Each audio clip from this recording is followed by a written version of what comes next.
ناظرین بریک کے بعد آپ کو ایک بار پھر خوش آمدید کہتے ہیں. ناظرین گزشتہ دنوں پاکستان کی ایک اہم شخصیت، سیاسی رہنما، 3 بار اسمبلی کے رکن رہنے والے حافظ سلمان بٹ انتقال کر گئے. ان کے جنازے میں شرکت کا موقع بھی ملا اور یہ صاحب بھی تھے. ایک عوام کا جمع غفیر تھا جو اپنے قائد اور شیر دل رہنما کو رخصت کرنے آیا ہوا تھا. حافظ سلمان بٹ پاکستان کی سیاست کے اندر جرت، بہادری اور ایمانداری کی اپنی مثال آپ تھے. اور یہ صاحب ہم ان لوگوں کو ان کے مرنے کے بعد کیوں یاد کرتے ہیں؟ اس سے پہلے سید منور حسن کو ہم نے یاد کیا، اس سے پہلے عبدالغفار عزیز صاحب، کہ اتنے اجلے کردار کے لوگ جن کے اوپر مثلا حافظ سلمان بٹ 2 بار قومی اسمبلی کے رکن رہے، صوبائی اسمبلی کے رکن رہے، لیکن ان کا جنازہ کرائے کے گھر سے اٹھتا ہے.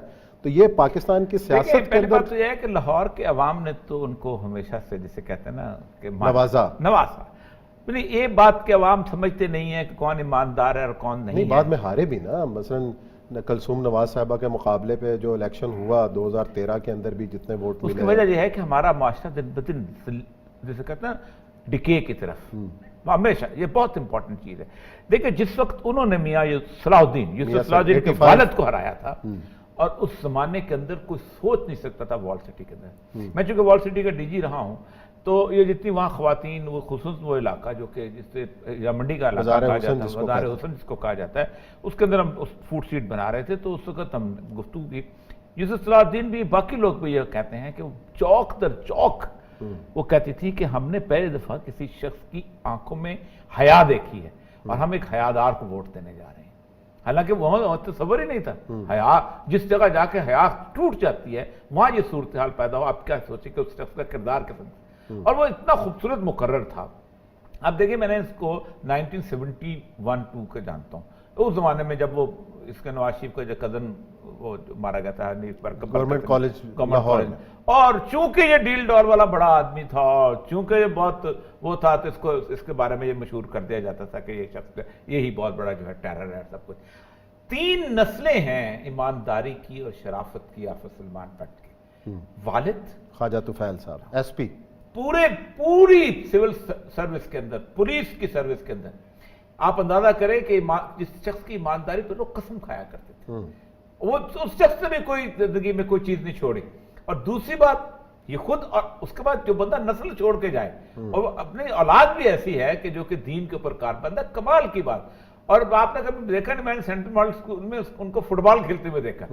جس شوق و ذوق سے وہ شخص فٹ بال کھیلا کرتے تھے، پھر اس کے پاس لیبر یونین کیا کچھ نہیں، ورسٹیلٹی کی انتہا، مقرر شاندار قسم کا خوبصورت انسان. اللہ نے عجیب و غریب. امیر العظیم صاحب جماعت اسلامی کے سیکرٹری جنرل ہیں، انہوں نے ہمیں جوائن کیا، اور حافظ صاحب کے جنازے کے موقع کے اوپر بھی بڑا انہوں نے جذباتی خطاب کیا اور بہت بڑا جنازہ بھی تھا. السلام علیکم امیر العظیم صاحب. وعلیکم السلام. عظیم صاحب آج ہم حافظ سلمان بٹ صاحب کو یاد کر رہے ہیں. آپ کے ساتھ تو بہت وقت گزارا اور آخری جو علالت کے دنوں کے اندر بھی آپ نے ان کا بہت خیال رکھا، بہت قریب رہے. کچھ بتائیں گے حافظ سلمان بٹ صاحب کے بارے میں اس قوم کو؟ ہاں، میرا خیال ہے اولیاء مقبول صاحب نے بہت اچھی بات کی ہے کہ صرف حافظ سلمان ہی نہیں، ان کا پورا گھرانہ 3ری نسل میں ایک اسلام کا علمبردار، حیا کا علمبردار اور مخلص، اسلام کے ساتھ، پاکستان کے ساتھ قربانیاں دینے والا. یعنی ہم 71-72 میں ذرا قریب آئے اور 75 میں پھر میں جمعیت کا رفیق بنا. اس وقت ان کے ساتھ اچھا تعلق بنا.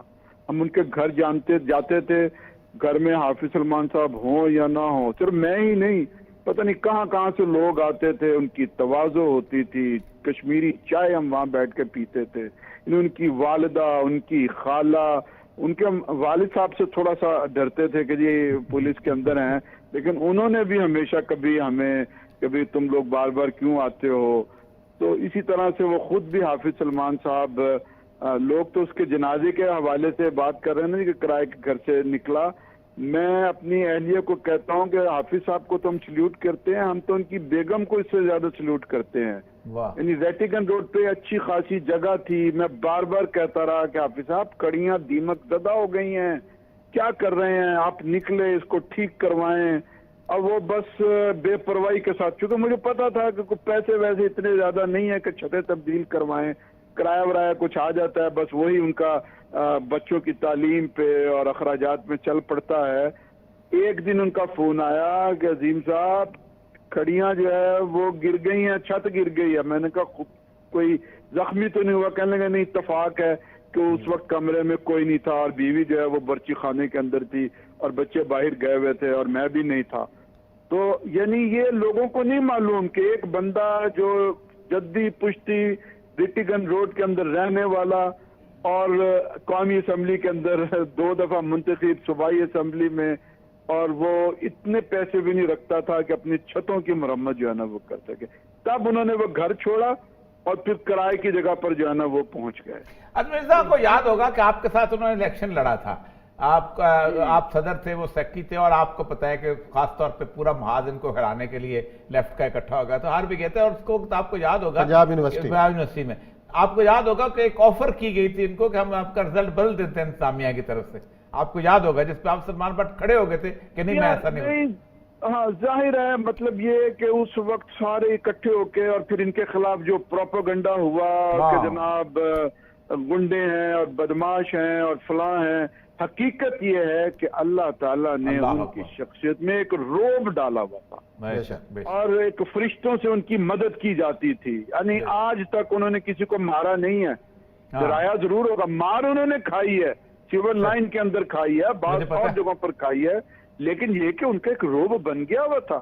اور میں یہ کہتا ہوں کہ 70 کے انتخابات کے بعد بنگلہ دیش, مشرقی پاکستان میں وہاں 1 پارٹی رول آ گیا, شیخ مجید کی فستائیت, یہاں پر بھی 1 پارٹی رول آ رہا تھا. یعنی جمہوریت کے نام پر پیپلز پارٹی بنی, اس نے اپنی پارٹی کی آواز خاموش کی, اپوزیشن کو خاموش کیا, FSF آئی, نتھ فورس آئی.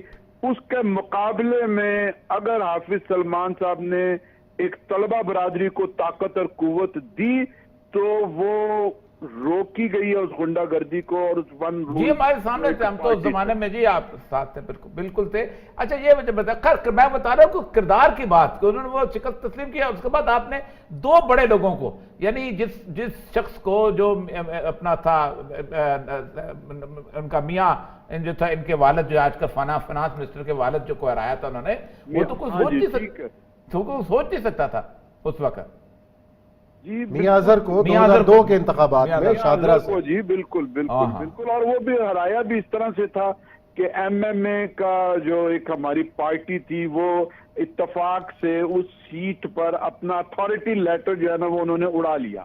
ہاں یہ بھی سازش تھی کسی نہ کسی کی, اور انہیں جو ہے وہ مطلب وہ سمبل نہیں مل سکا, بغیر نشان کے, ستارے کے نشان سے الیکشن لڑا, ستارے کے نشان پر لڑے. بلکہ ایک دفعہ تو یہ طے پا گیا کہ قاضی صاحب نے کہا جی چھوڑ دو جی الیکشن, جانے دو, لیکن پھر ایک عوام کا پریشر بنا اور پھر ہم نے ایک اجازت لی کہ چلیں جی ایک آزاد اس کے اوپر جو ہے نا وہ لڑ لیتے ہیں, اور وہ بھی الیکشن سے صرف 4-5 دن پہلے یہ سمبل انہیں ملا اور اس کے بعد وہ الحمدللہ جیت گئے. اور یہ ان کی شخصیت کا ایک اللہ کی طرف سے انعام تھا.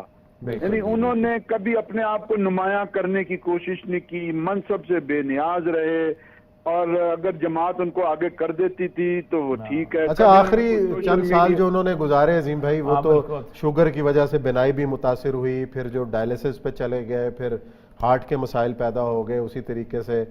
تو آخری جو وقت تھا 2-3 دن آپ بھی ظاہرہ جاتے رہے ہیں ہاسپٹل میں, اس وقت ان کے جو جماعت کے حوالے سے, اپنے ساتھیوں کے حوالے سے جو آخری بات آپ سے کی ہو وہ کیا ہوگی, تاثرات کیا؟ دیکھیے وہ جو قرآن کے اندر ہے نا, الا ان اولیاء اللہ لا خوف علیہم ولا هم یحزنون, خوف تو لوگوں کو پتہ ہے کہ کبھی ان کے پاس نہیں پھٹکا, حزن مایوسی یہ بھی کبھی ان کے پاس نہیں آئی. یعنی بیماری تو جو ہے وہ اپنی جگہ پر, یا یہ سوچنا کہ میں کچھ اپنے بنا نہیں سکا یا کوئی کیریئر نہیں کر سکا یا فلاں نہیں ہوا اور میں کوئی پیسہ نہیں بنا سکا, کوئی کسی قسم کا کوئی غم کوئی افسوس کسی حوالے سے ان کے پاس جو ہے وہ کبھی پھٹکا نہیں ہے, اور وہ مطمئن بالکل اس روح کے ساتھ اپنے رب کے حضور پیش ہوئے. جی بہت شکریہ عظیم صاحب, ہم اس موقع پر حافظ سلمان بٹ صاحب کے اہل خانہ, ان کے صاحبزادگان حافظ حسان بٹ, حافظ جبران بٹ اور ان تمام ان کے چاہنے والوں سے تعزیت کا اظہار بھی کرتے ہیں اور دعا بھی کرتے ہیں کہ اللہ تعالیٰ حافظ صاحب کی منزل آسان فرمائے, انہیں جنت الفردوس عطا فرمائے. اسی نوٹ کے ساتھ پروگرام ختم کرتے ہیں. کل انشاءاللہ نئے موضوعات کے ساتھ آپ کی خدمت میں حاضر ہوں گے. اپنا خیال رکھیے گا. اللہ حافظ.